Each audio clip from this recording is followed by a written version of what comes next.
राणा सांगा जी के सम्मान में रतनपुरा ब्लॉक मैदान में ये देखिए लोगों का प्रदर्शन। अभी तो अंगड़ाई है, अभी तो अंगड़ाई है। प्रदर्शनें हो रहे हैं, विरोधे हो रहे हैं, पुतले फूके जा रहे हैं हर चट्टी चौराहे पे। इसका क्या तात्पर्य, लोगों को आप लोग क्या बताना चाहते हैं? पुतला फूक करके, हंगामे करके, चक्का जामे करके ये क्या बताना चाहते हैं लोगों को? देखिए, इस देश की आज़ादी में सबसे ज़्यादा योगदान राजपूतों का रहा। मर मिटे, समर्पित हुए देश के लिए, देश की एकता अखंडता के लिए बहुत बड़ी कुर्बानी दी है। इतिहास इसका गवाह है। राणा सांगा इतिहास के मध्य युग के ऐसे महानायक थे जिन्होंने 80 घावों को सहकर, अपनी एक आंख को समाप्त करके, अपनी एक बांह को समाप्त करके अंतिम समय तक मुगलों से लड़ाई लड़े, औरंगजेबों से लड़ाई लड़े। 1526 में हुआ, 1546 में हुआ, फिर 1761 में हुआ, और सारी लड़ाइयों में जो विजय मिली वो राजपूत राजाओं को ऐसी मिली। आप इतिहास उठा कर देखिए, इतिहास का जो मध्य युग है, या 1192 से पृथ्वीराज चौहान के समय से सदैव राजपूतों ने देश की एकता और अखंडता की लड़ाई लड़ा। अंग्रेजों को हटाने में सबसे ज्यादा योगदान और जातियों का भी है और धर्म के लोगों का भी है, लेकिन सबसे अग्रिम पंक्ति में रहे तो राजपूत रहे।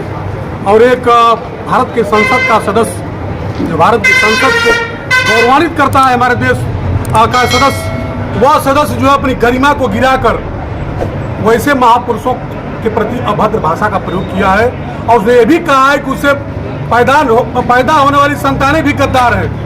इतना बड़ा अपशब्द कहना यह बहुत बड़ा, मैंने एक समाज को बहुत बड़ा कौन का हाथ है। कौन कहा है? रामजी लाल सुमन जो आगरा के सांसद हैं, समाजवादी पार्टी के नेता हैं, उन्होंने भारत की संसद में बात कहा है, जो रिकॉर्ड है, पूरी दुनिया को देखा है। कहीं बैठक में नहीं कहा, वो सदन में कहा। राजपूत समाज बर्दाश्त नहीं करेगा। राजपूत समाज जो है हमेशा स्वाभिमान की लड़ाई लड़ा है। मैं पहली बार देख रहा हूं कि पूरे प्रदेश में राजपूत सड़क पर निकलकर अपने सम्मान, अपने पूर्वज के सम्मान के लिए, उस पूर्वज के अपमान का बदला लेने के लिए सड़कों पर दिखा रहे हैं, सरकार को दिखा रहे हैं, लोगों को दिखा रहे हैं। हमारे ऐसी शक्ति है, हमेशा जरूरत पड़ेगी देश की एकता अखंडता के लिए, अपने पूर्वजों के सम्मान के लिए जब जरूरत पड़ेगी हम सड़कों पर खड़ा होकर प्रदर्शन करेंगे और उनके सम्मान की लड़ाई लड़ेंगे। कहीं भी अपने सम्मान, अपने पूर्वजों का या अपने समाज में लोगों का झुकने नहीं देंगे, नीचा नहीं होने देंगे। यही संदेश है। क्षत्रिय एकता जिंदाबाद, जिंदाबाद, जिंदाबाद। क्षत्रिय एकता जिंदाबाद, जिंदाबाद, जिंदाबाद। सर्व समाज के लिए लड़ा है, ऐसा नहीं कि केवल जो है राजपूतों के लिए लड़ा है, सर्व समाज के लिए लड़ा है। और उस गौरवान्वित व्यक्ति को जो है, उस महान नायक को जो है आपने जो है इस ढंग का जो है गद्दार से सम्मानित कर रहे हैं। अरे अपना हाईलाइट होने के लिए वो सब बोल रहे हैं, और हिंदू पूरे सनातन को वो अपने लिए हाईलाइट होने के लिए इन शब्दों का प्रयोग किए हैं। नहीं, इस बार आर पार की लड़ाई है और क्षत्रिय समाज जो है हमेशा सर्वस्व समाज की रक्षा करने के लिए, किसी भी अधर्म के खिलाफ लड़ने के लिए काम किया है। और इतिहास गवाह है, प्राचीन काल से लेकर मध्यकालीन इतिहास से लेकर के और जो आज़ादी की लड़ाई हुई उस तक आप देखेंगे तो राजपूतों का एक बहुत गौरवशाली इतिहास रहा है।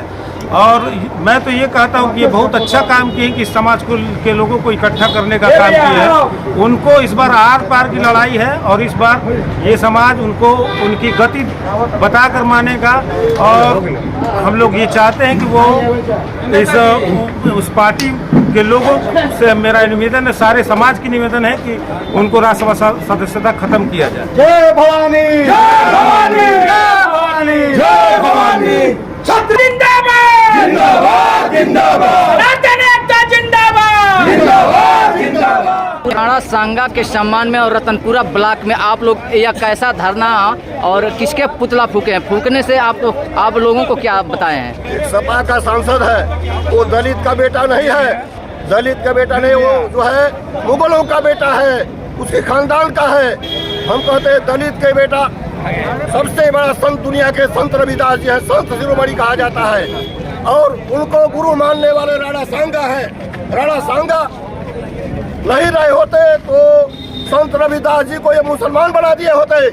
आप जानते हैं बाबर था, यही लोधी था, उनका धर्म परिवर्तन करके उनके मड़ई में गौ की मांस रखा, सुअर की मांस रखा और कहा धर्म परिवर्तन करो। लेकिन वो तो भगवान के बहुत प्रिय थे, भगवान से साक्षात बात होती थी संत रविदास जी की, और वो नहीं धर्म परिवर्तन किए, भगवान ने उनका साथ दिया। अगर ये दलित होता तो संत रविदास जी के परिवार का होता, बाबा साहब अम्बेडकर के परिवार का होता। आज भारत में संविधान राणा प्रताप के नाते है, राणा सांगे के नाते बचा हुआ है। आज ये सभी जातियां अपने घरों में खा पी रही है, आगे बढ़ रही है, विकास कर रही है, तो राणा प्रताप का देन है, अकबर का नहीं देन है। ये समझिए, ये औरंगजेब के देन नहीं है, ये राणा प्रताप राणा सांगा का देन है, छत्रपति शिवाजी का देन है, पृथ्वीराज चौहान का देन है, महाराजा सुहेलदेव जी का देन है। अम्बेडकर इस देश के आदर्श हो सकते हैं, ये अलाउद्दीन खिलजी, ये जो है लोधी, ये औरंगजेब, ये जो है ये बाबर हमारी कभी भारत देश के आदर्श नहीं होंगे। आदर्श वीर कुंवर सिंह है, आदर्श जो है डॉक्टर अब्दुल कलाम है मुसलमानों के, आदर्श जो वीर अब्दुल हमीद है, ब्रिगेडियर उस्मान है, जो देश के लिए सेना के नेताजी विरोध करने का और भी तरीके, यही तरीका है का? हम विरोध करेंगे, सड़कों पर जाके जुलूस निकाल रहे हैं। हम चाहते हैं उनकी सदस्यता खत्म हो। जो महाराणा सांगा को पनित किया है, जो कहा कि बाबर की औलाद है, महाराणा सांगा गद्दार कहा है, गद्दार तो तुम हो। आज महाराणा सांगा, राणा प्रताप, छत्रपति शिवाजी नहीं होते, पृथ्वीराज चौहान, महाराजा सुहेलदेव, तो देश में तुम सुरक्षित नहीं रहते। इसलिए हम संसद ये देखिए रतनपुरा बाजार में राणा सांगा जी के सम्मान में रतनपुरा ब्लॉक के मैदान में ये देखिए धरना है आज रतनपुरा ब्लॉक में।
जिंदाबाद